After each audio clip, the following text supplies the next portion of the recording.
ആധുനിക ഇന്ത്യയിൽ പ്രണയവും വിവാഹവും വ്യക്തി സ്വാതന്ത്ര്യത്തിന്റെ ഭാഗമാണെന്ന് പറയുമ്പോഴും ജാതിയുടെയും അന്തസ്സിന്റെയും പേരിൽ മനുഷ്യൻ മൃഗമായി മാറുന്ന കാഴ്ചയാണ് തമിഴ്നാട്ടിലെ തഞ്ചാവൂരിൽ നിന്ന് വീണ്ടും കേൾക്കുന്നത്.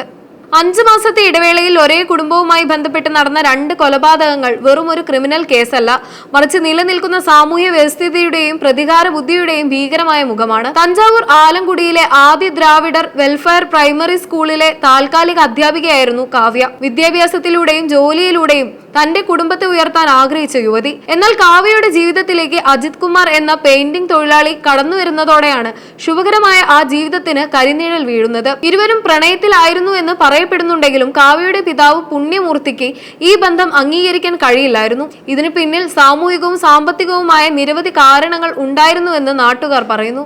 വീട്ടുകാരുടെ നിർബന്ധത്തിന് വഴങ്ങി കാവ്യ മറ്റൊരു വിവാഹത്തിന് സമ്മതിക്കുകയും വിവാഹ നിശ്ചയം നടത്തുകയും ചെയ്തു. തന്റെ പ്രണയത്തെ തള്ളിക്കളഞ്ഞ കാവ്യയോടുള്ള പക അജിത് കുമാറിനെ വേട്ടയാടി. വിവാഹ നിശ്ചയത്തിന്റെ ഫോട്ടോ കാവ്യ തന്നെ അജിത്തിന് അയച്ചു കൊടുത്തത് അയാളെ പ്രകോപിപ്പിച്ചു. 2025 നവംബറിൽ കാവ്യ സ്കൂളിലേക്ക് പോകുന്ന വഴിയിൽ തടഞ്ഞു നിർത്തി അജിത് കുമാർ അവളെ അതിക്രൂരമായി വെട്ടിക്കൊലപ്പെടുത്തി. ഒരു നാടിനെ മുഴുവൻ നടുക്കിയ ഈ സംഭവം കാവ്യയുടെ കുടുംബത്തെ പാടെ തകർത്തു കളഞ്ഞു. കാവ്യയെ കൊലപ്പെടുത്തിയ കേസിൽ അജിത് കുമാർ ജയിലിലായി. എന്നാൽ മാസങ്ങൾക്കിപ്പുറം അയാൾക്ക് കോടതിയിൽ നിന്നും ജാമ്യം ലഭിച്ചു. ഇവിടെയാണ് നിയമവ്യവസ്ഥയുടെ പോരായ്മകളും വ്യക്തിപരമായ പ്രതികാര ചിന്തകളും ഏറ്റുമുട്ടുന്നത്.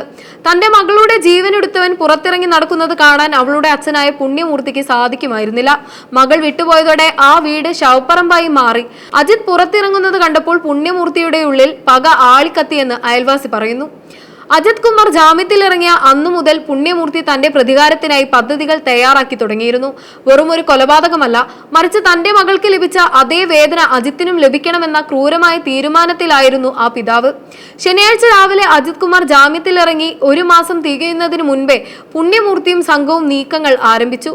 പുണ്യമൂർത്തിക്ക് പുറമെ ബന്ധുക്കളായ M Lokesh, D Ramalingam, A Karuppaiah എന്നിവരും ഈ ക്രൂരകൃത്യത്തിൽ പങ്കാളികളായി. അജിത് കുമാറിന്റെ വീട്ടിലെത്തിയ സംഘം യാതൊരു ദാക്ഷിണ്യവുമില്ലാതെ അയാളെ വെട്ടിവീഴ്ത്തി.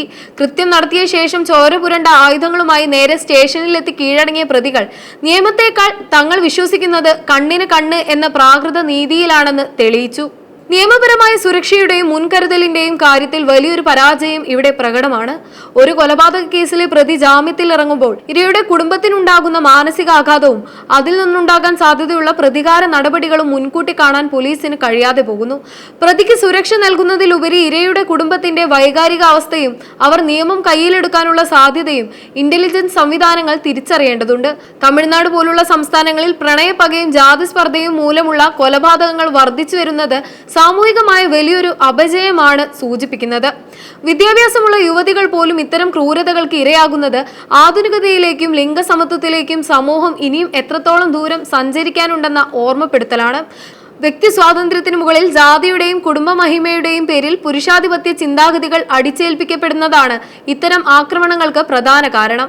ഏറ്റവും പ്രധാനമായി പുണ്യമൂർത്തിയെ പോലുള്ള സാധാരണക്കാർ കൊലയാളികളായി മാറുന്നത് നമ്മുടെ നീതിന്യായ വ്യവസ്ഥയിലുള്ള വിശ്വാസക്കുറവ് മൂലമാണോ എന്ന് ചിന്തിക്കേണ്ടിയിരിക്കുന്നു. കോടതികളിൽ വിചാരണ നീണ്ടുപോകുന്നതും ക്രൂരമായ കൊലപാതകം ചെയ്തവർ പോലും ചുരുങ്ങിയ കാലയളവിനുള്ളിൽ ജാമ്യത്തിലിറങ്ങി സമൂഹത്തിൽ സ്വതന്ത്രമായി നടക്കുന്നത് കാണുന്നതും ഇരകളുടെ കുടുംബങ്ങളിൽ കടുത്ത നീതി നിഷേധം ഉണ്ടാക്കുന്നു.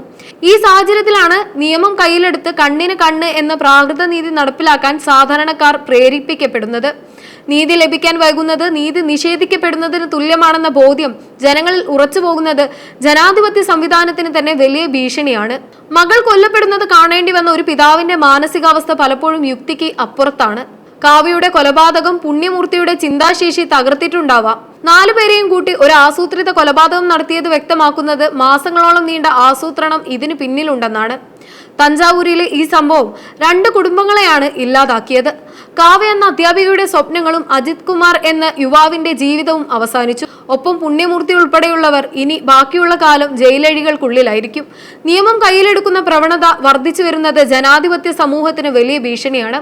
കുറ്റവാളികൾക്ക് അർഹമായ ശിക്ഷ വേഗത്തിൽ ഉറപ്പാക്കുകയും ഇത്തരം ആക്രമണങ്ങൾ ഉണ്ടാകാൻ സാധ്യതയുള്ള സാഹചര്യങ്ങളിൽ പോലീസിന്റെ ജാഗ്രത വർദ്ധിപ്പിക്കുകയും ചെയ്താൽ മാത്രമേ ഇനിയൊരു പുണ്യമൂർത്തി കൂടി ഉണ്ടാകാതിരിക്കൂ.